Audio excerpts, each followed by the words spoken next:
Alex, thank you so much for being here. Of Okay. course. For those that don't know you, okay, could you make a brief introduction about who you are, what you do, and what got you to where you are? Because you're in multiple things. Yeah, I seem to have my hand in everything right now. My name is Alex Nile. I was previously at the University of Houston for both my undergrad and my master's degree. There, I was more on the communication side, so I did a lot of the marketing and the social media. But as I was a better, I guess, manager than I was player, I kind of got into the responsibility of running the Rocket League team, and I think I had a lot of strong opinions about how things should be run in the collegiate esports space. So I reached out to the folks at NECC. They were looking for some board people. I think they were looking for more faculty, but I was, I guess, ambitious enough to say, hey, I wanna join, and they said, sure, why not? And I was on the board there for 2.5 years. Recently stepped down into more of a, I guess, a parliamentarian role. So I don't really voice my opinion as much as I kind of make sure that the discussion flows as a non-voting member. And then outside of that, my day-to-day job is I was previously the director of marketing at a driving school. I currently just switched into a freelance photography role and in more of the local Houston LGBT space.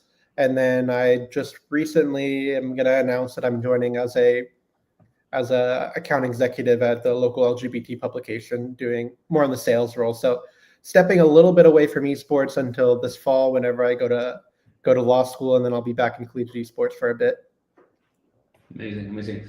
And then do you see yourself in the midterm mixing law with the much needed governance that there needs to be in esports? Is that, or you want to step us away from esports? Yeah, I think the end goal is to kind of have maybe be an advisor in esports if needed, but the end goal isn't to work in esports, it's to go into contract law.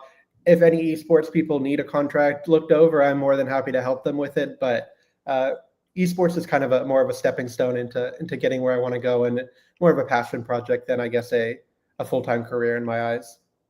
Yeah.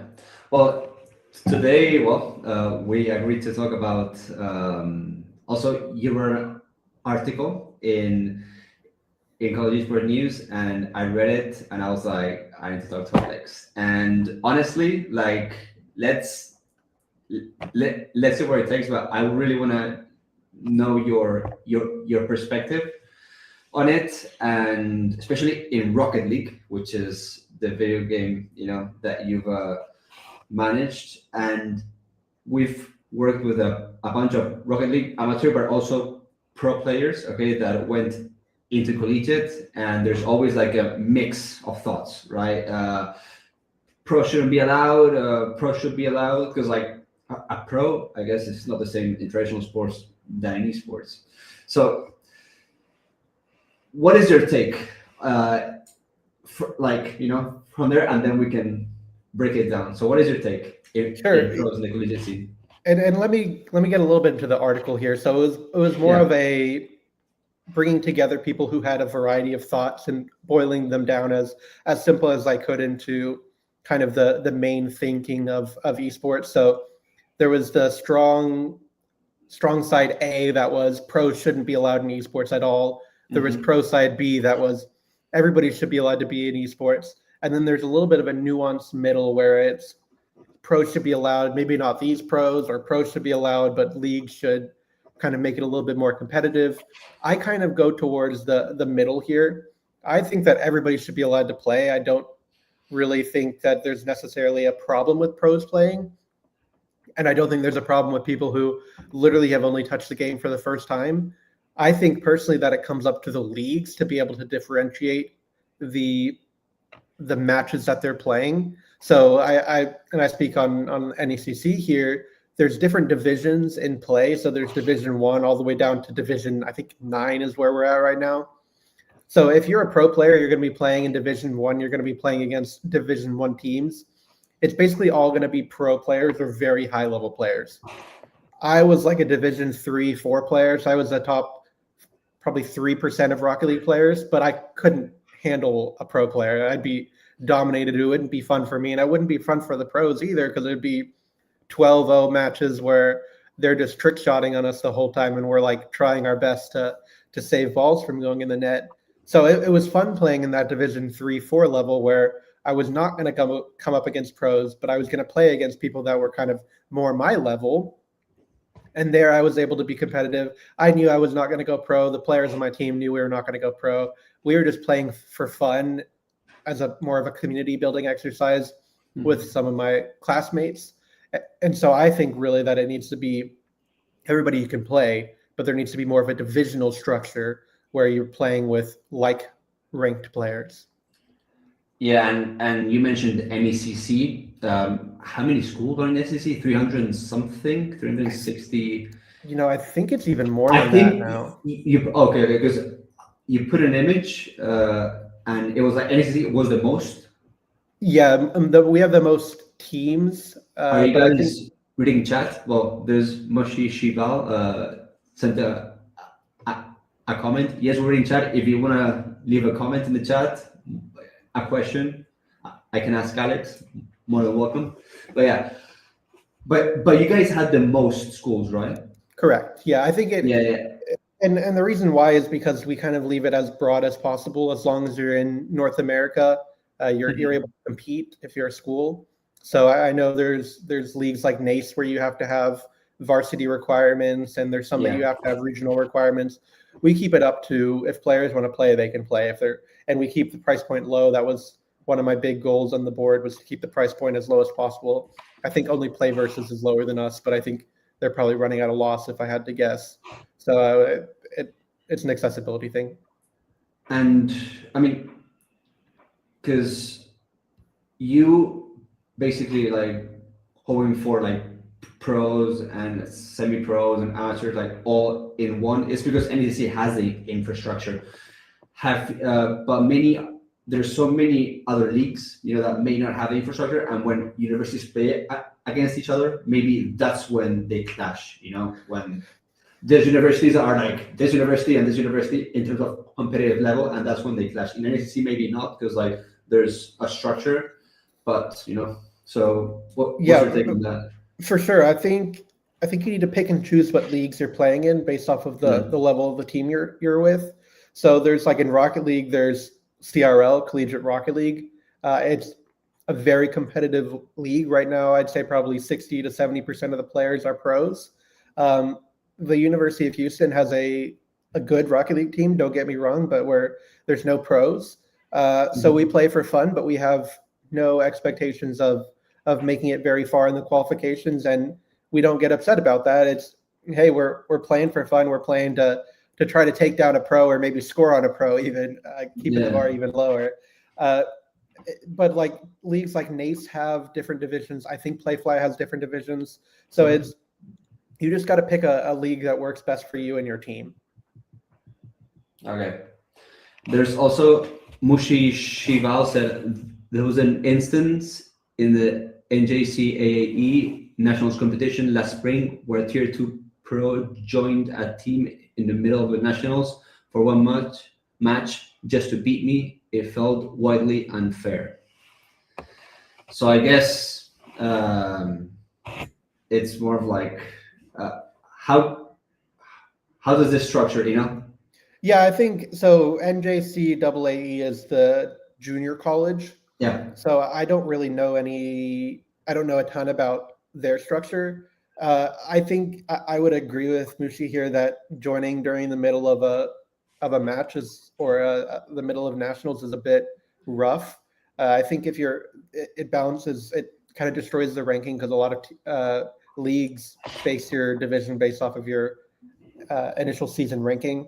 So joining during the middle of the season is rough. I think that has to come down to governments of how leagues are going to enforce people joining and leaving during the midseason, which we've seen now become a little bit of a problem in the top level, with Arju recently leaving St. Clair to go to other offers, kind of figuring out what the transfer policy is, because I know in traditional NCAA there's a whole bunch of rules and requirements about when you can't transfer. So I don't know if that's necessarily about this conversation directly, more about being able to join in and out of teams. But I think personally, I think that if they had joined at the beginning of the season, had played the whole season, I don't see anything wrong with that. It's the fact that they joined during the middle of nationals for one match is a little rough in my opinion, but I think that's a very specific situation.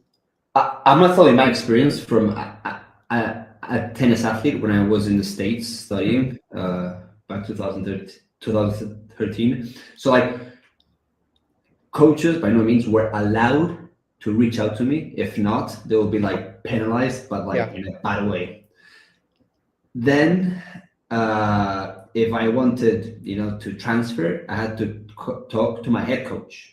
Okay, and the head coach had to, agree. Of course, I mean, some instances, head coaches from other universities made the player stay, although it doesn't play in your advantage as a head coach if the player doesn't want to be there. But like at least finish your season. You know? So like, should college esports adopt some of traditional sports? Because esports per se is used to all this like jumping from one split to the other, but you're in collegiate esports. But so what's your stance in the eligibility criteria and the transfer portal? Yeah, so that's actually my next article that I'm working on, is when students should be able to transfer and when not. I haven't really gotten enough information yet on what the general public says. I think the difference between traditional esports, or I guess traditional collegiate esports, and traditional sports is that sports, you generally have a full year-long season. Whether it's you're probably not playing the whole year, but you're training in the spring and playing in the fall, or vice versa. In esports, a lot of leagues are broken down into a fall semester and a spring semester. So it's a little tough to find a logistical reason why you shouldn't be able to transfer in December. Another thing that makes this difficult is with all the schools that are folding or either dissolving their esports program or dissolving their entire university, there's always going to be new players available. It becomes a situation where there's so many scenarios that it's difficult to have hard and fast rules. I know NECC has it kind of similar to traditional sports, where a university coach cannot go and recruit players from another university. But I don't know how the policy works. If, let's say, I'm unhappy at the University of Houston and I want to go transfer to Maryville, I don't know what the rules are requiring me to stick it out, or whether or not I could contact Maryville and say, hey, I'm unhappy here at UH, can I come over? I haven't looked enough into that information yet. But I think it's tricky because you're trying to build programs off of the same players year in and year out, not only from a development perspective so your players can play cohesively, but also from a marketing perspective, from bringing in new students, from building a brand around you. And when students leave, that makes it hard. But we're not hearing both sides of the story here yet. We don't know why Arju left St. Clair. It could have been an issue with St. Clair. Their tweet was kind of received very divisively. It seemed like directors were very happy with it. It seemed like players were very unhappy with it. And at the end of the day, this is a very specific situation that's kind of a little bit hard to get the information on because we don't know what their contract said. That's another thing, whether or not contracts should be enforceable with players. There's a whole big can of worms here that need to be dealt into. Yeah. A bit of maturity, but in the scene, I guess. But yeah, and because I heard the student say something that he was transferring because of academic purposes. I think he made a tweet to justify some of it, but yeah. Yeah, I would believe it. There's a lot of esports colleges that, in my opinion, don't have the greatest academic experience. They have a really good esports program, but don't have the greatest academics. And there's a lot of schools right now that people are complaining about that have a very high price tag and give you a scholarship that makes it, I mean, they give you maybe $3,000 off a $50,000 a year program. Is that really a scholarship when you could go to a public school for $15,000 a year? So there's a lot of nuance to it.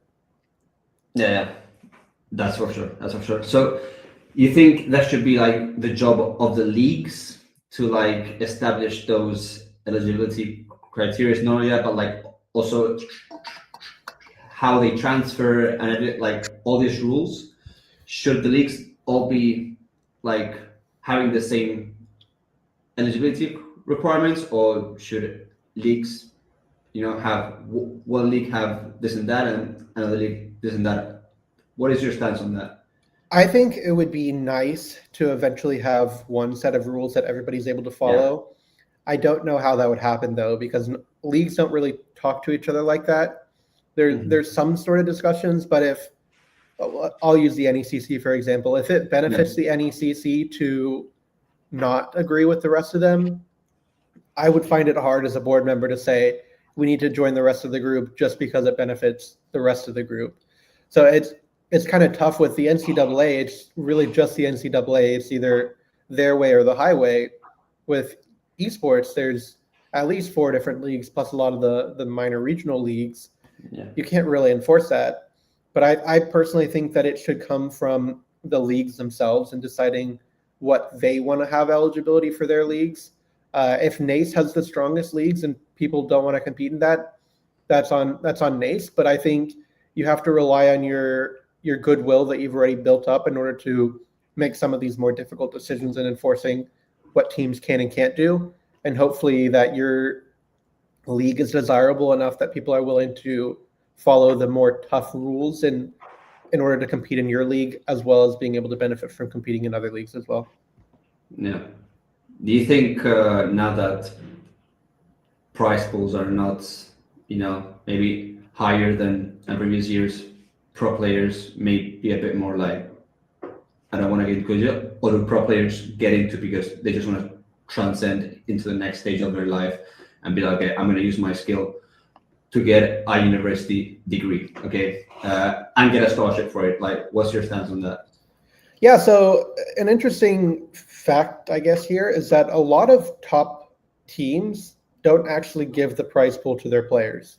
And that's well agreed upon, that's well known. It's not like this is not a disrespect to the programs, it's just the way that they work. The students don't get the prize pool. Instead, they get a full ride or they get academic support elsewhere. So I don't know if prize pool is necessarily going to have as much of an impact as we think it is. And I know the prize pool is kind of, in a lot of leagues, the rich get richer. The pros are going to be the ones winning the prize pool. There's still 99% of players that are playing with no expectations and really no hope of winning a prize pool. I think it's possible that it'll have an impact. I'm just not convinced it'll be much. I think, like you mentioned, a lot of pro players or tier 2 players who have the aspirations of becoming a pro player are going to stay in collegiate so that they could use their skills to get a degree. And if they have the opportunity to move up to tier 1, they'll take it. If they don't, then they'll move on with their career. I know I think Maryville might have picked him up, but Garrett G, who is a longtime NRG player for Rocket League, he started to get a little old, which in Rocket League old is like 23 years old, and a little rusty. So he went to university. I think he's still playing on a tier 2 team, but it's one of those things that like he could go for an academic scholarship, I'm sure. But for him, Rocket League is the easiest way to go in. It's not like traditional sports where because backing up here, traditional sports, if let's just say I'm a football kicker, I play high school football, I'm a reasonable kicker, I go to college, I get even better at kicking, and then I can go into the pro scene if I'm good enough. For esports, it doesn't really work that way. You kind of peak at like 16, 17, 18 years old. You got to take your opportunity to go pro, and then you can benefit from stepping down a little bit when you're getting a little washed and go to collegiate. So back to the main point, the prize pool I don't think is going to have a huge impact on whether people stay or not. It's going to be academic opportunity, and I think it's going to come down a lot to scholarships and making academic financially feasible, whether it's even worth taking a prize pool at one of these more expensive schools or a scholarship at one of the more expensive schools versus going to maybe a public institution without an esports program and just saving your money and not playing collegiate esports. Yeah, and we've been through back and forth the word pro players, but how do you define in esports a pro player? Yeah, that's a good question. There's not really a consensus. I think most people agree that a tier 1 pro is a is a pro player, but what is a tier 1 pro? Is it competing at the highest level? In Rocket League, in the RLCS, you can be a tier 1 team in one event and then not be a tier 1 team in the next event. If I'm a substitute player on NRG and I play for one game in RLCS, am I a pro player? Should I be excluded from collegiate events? It's tricky. And then it comes down to tier 2. Is that a pro player? Is that a semi-pro player? Should they be eligible or not eligible? It depends a lot on the game as well. In Rainbow Six Siege, there's probably 8 to 10 tier 1 teams. In Rocket League, there's probably 25 tier 1 or tier 1 bubble teams. So it's a really difficult decision. I think it's kind of so nuanced that it's not even worth the leagues touching. In my opinion, it's easier just to have the different divisions and allow everybody to play. But if leagues want to have the stance that pro players shouldn't be allowed, it's going to be on them to define what a pro player is and deal with all the backlash around it. Yeah.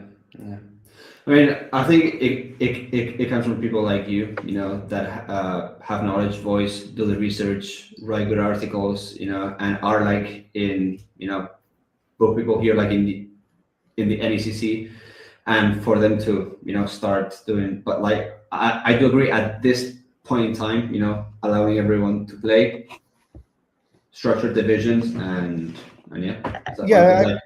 I mean, to talk about that, I like to think that I have the voice of reasoning, but I have a different opinion and different perspective from everybody else. I'm not a director. I don't have professional, semi-professional players playing for me.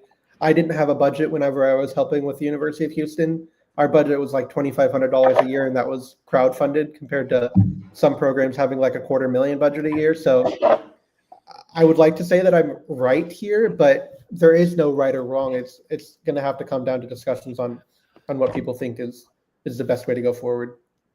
Yeah, and you also mentioned budgets, and it clicked, you know, like pro players' budget. I mean, how do I phrase this? How do you see, like, do you see sustainability in Collegiate Esports programs throwing in full rise or full tuition scholarships to attract those pro players? Yes and no. I think it depends on how you execute on that. Okay. Just throwing people in full rides and saying, hey, if you come to our school, we'll give you money for the rest of your career, I don't think is necessarily beneficial. But I mean, if you're able to grow a brand, like let's use Maryville, for example. Mm-hmm. I personally don't really know much about Maryville other than they have an excellent esports program. If I wanted to grow as an esports player or grow as an esports manager, I might intend to go to Maryville. I wouldn't get a full ride based off of my lackluster Rocket League skills, but it's used as a recruitment tool for me to view Maryville in a positive light and consider them as a school. It's kind of similar to a lot of schools have a very good football program, like Alabama has a very good football program, so they can recruit people that are interested in watching and having a good football team. There needs to be a benefit for people to join a school, and whether that's having a very competitive esports program or not, that comes up to the financial of the school and whether or not they're able to find that viable. But I think a lot of programs similar to like Fisher are able to recruit players with not a full ride, but a partial scholarship that are able to still make profit off of that and are able to recruit a whole bunch of players that are very high level, not on quite a full ride. And I'm speaking about this based on assumptions, not based off of facts, but they're able to use that as a recruitment tool. And I think one of the big things that esports is good at is a retention tool. So keeping players whenever they're interested and convincing them not to spend or not to switch, and are able to stay at your university for 4 years, increasing your metrics, being a good a good alumni once they graduate and have a successful career and look back at the school fondly. It really depends on how you're going to go. I don't think there's one set way on how you can make esports profitable or worthwhile investment for the school. It just depends on the school, the program, and what they're looking for. Okay. I'm going to jump 1 second in the comment section. We have Brendan from NECC. Only speaking for myself, I got no problem with kids leaving between fall, spring semesters. Our Overwatch team just made a championship final, and now I have to make a full hockey line change because of commitments to internship, senior thesis, study abroad, etc. I'll work with the hand I'm dealt, and I'll find a way to win. Hakuna Matata. Hakuna Matata, Brendan.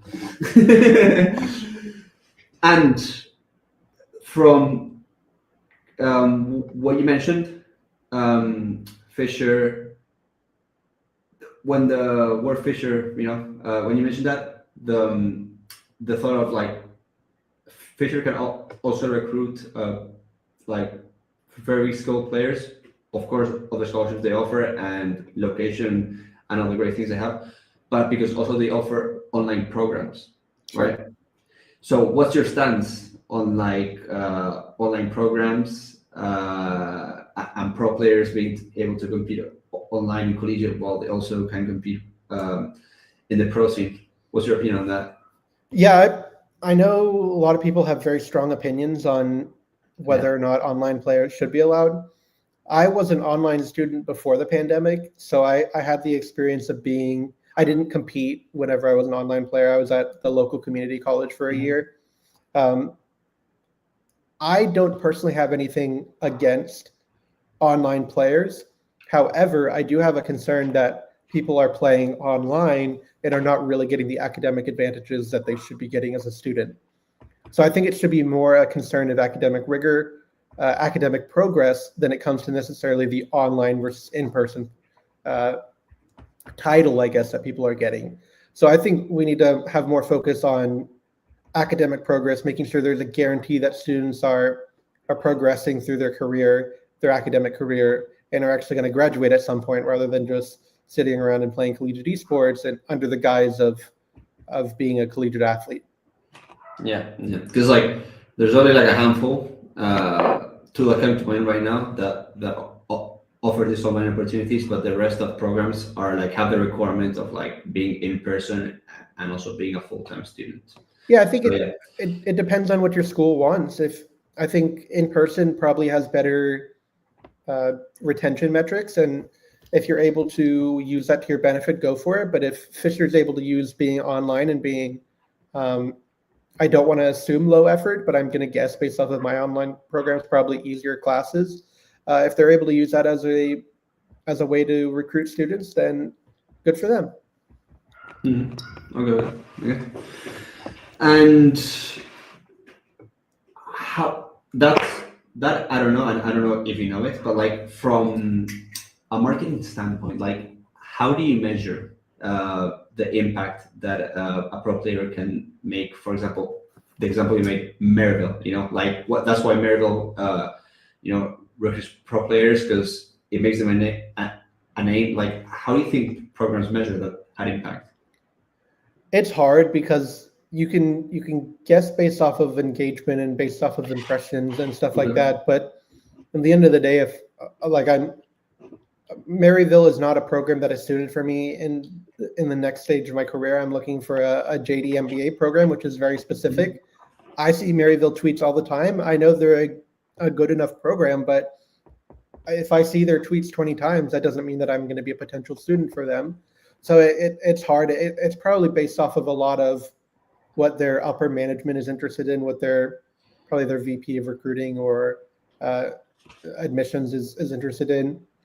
And you can kind of see the amount of people that are joining their club or their academy rosters, whether or not they've learned from the program based off of their prowess. And some people might join for the chance to be able to be under the leadership of the Maryville program and develop their skills either as a player or as an esports leader. So it's really hard to measure. It's probably going to be based off of a lot of more qualitative research based off of, hey, you joined Maryville. Why did you join Maryville? It's because of this reason, and going from there. But that would be probably a case-by-case school, and I don't really have enough expertise to tell whether or not they're successful or what they're measuring in. But I'm looking forward for your next article about the transfer portals. Portals. And 2026, how would you like Collegiate Esports to move towards? Probably a crazy opinion, and this is not the opinion of CEN or NECC. I would love Collegiate Esports to just stay where it is for a year, because I think a lot of programs are trying to expand too quickly, and then they're having issues where they're collapsing. Like ISU recently, and then there was the HSU. I think they just canceled their tournament. So stuff like that. I'd like schools to maybe grow at a 10% pace instead of trying to double every year, and go more into sustainability and more for longevity rather than trying to get the first jump on people and seeing how they can progress. So honestly, just slowing down, picking what you want to pick, having this more as a rebuilding year rather than a huge growth year. But I'm sure that's probably a minority opinion here. I'm sure everybody else wants to grow as quickly as possible and turn collegiate esports into a behemoth.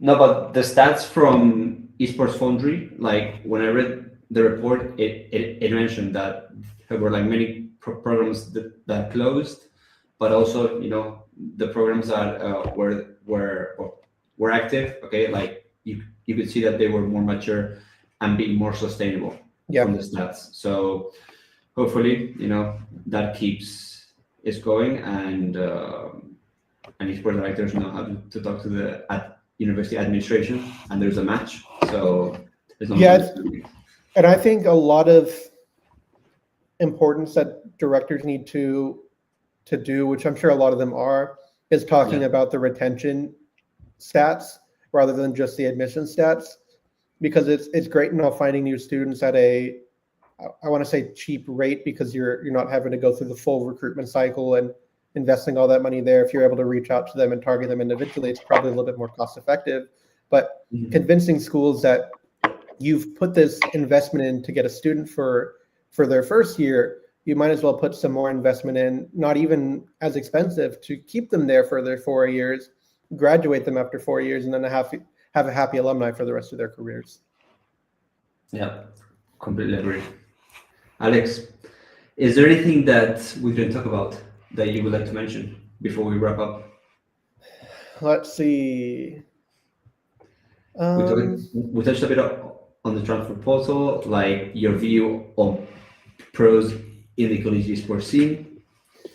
Yeah, I think one last thing I'd talk about is compliance. So I don't know if I'm allowed to say this, but the NECC is kind of working on trying to figure out what compliance looks like in collegiate esports.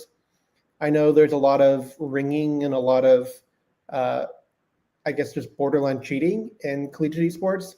So making sure that people aren't being unfair. I don't want to call out a specific person in person, because I think that's probably unfair, because it happens a lot. But there's a lot of prominent collegiate esports directors that have cheating in their programs, and they're aware of it, and one even encouraged it. So when we need to mature as a competitive space as well as a academic space, viewing esports not as a means to an end, but as a tool to allow students to get their academic career is in my opinion the most valuable part of esports. And I think we need to view esports as a secondary aspect of education, and not as the primary reason why students are joining a program. And so I think some programs are going to have to look at themselves in the mirror and say, why are we doing esports? Are we doing it for the well-being of the students? Are we doing it so that they can win championships, so that they can come to my school when they would have come somewhere else? And all those reasons, it needs to be for a reason of progressing a student from a freshman to a senior and graduating them and enabling them to go out into the workforce, whatever that is, and being successful there. Yeah, because I know also there's been a lot of talk about the cheating, especially when competing online. How can you prevent that as much as possible? It's really hard. The NECC has looked at a few different things. In reality, it is going to be so annoying for students to have to prove every game that they're not cheating, that it may honestly become just an honor system in trying to prevent the obvious cheaters from cheating. cheating in esports is really hard to prevent. Even on LAN, people have been caught cheating. They put in a USB stick and it downloads their cheats that are undetectable to the referees. It's always going to be an arms race. Whenever you get online, it gets hard. But even in person, there's no. I mean, UH is just opening a lab. We'll use them as an example because they're my alma mater. There's no reason that all 5 players on the Overwatch team couldn't be cheating in person with the director knowing about it and being okay with it. I know UH doesn't cheat in that regard, but there's nothing saying that they couldn't. It would be really hard to prove that they would. You have to have some sort of checks and balance and some sort of competitive integrity, which we've seen some schools have struggled to develop, even with money, even with multiple directors and an established school. So it's going to come down, unfortunately, to the leagues, and it's going to be a very difficult program to prevent because the second that the NECC releases something to prevent it, people are going to find out a way to break it. It's going to be an arms race. The NECC is going to have to update it. People are going to cheat again. You're going to be able to catch the weaker cheaters, but you're not going to be able to catch the people that really want to cheat. Well, Alex, keep putting the great work, okay? And thank you so much for your time. It's been a pleasure. I've learned quite a bit, made my notes, okay? When I was putting my head down, it means I was writing. Yeah. And yeah, I hope here the audience also got a lot of knowledge. And again, thank you for your time. Of course, yeah.